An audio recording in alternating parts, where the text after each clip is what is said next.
YouTube Broadcasts. On this tab, you can see a table of your past, current and scheduled broadcasts, along with an information pane showing details and settings about the selected broadcast. It displays up to 20 broadcasts. You can change the width of all columns by dragging the separators. If you double-click on a separator, the column will resize to fit the width of its largest value. You can't sort or filter anything in this table. In the table you can see Title displays the title of a broadcast. Privacy displays the visibility setting you've applied to it. It can be public, unlisted or private. Status displays the current status of the broadcast.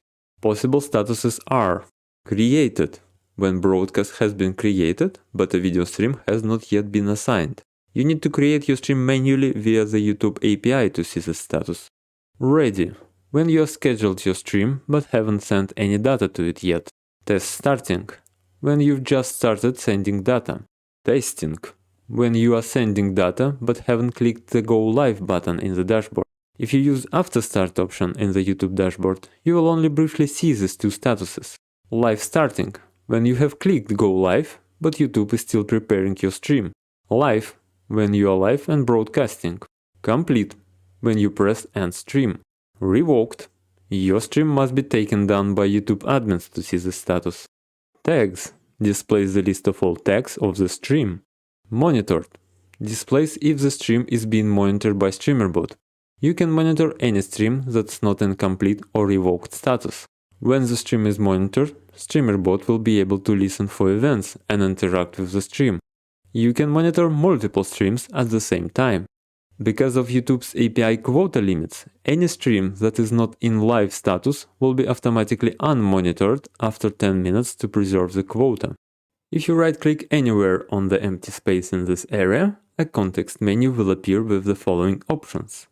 Unmonitor all stops monitoring all streams.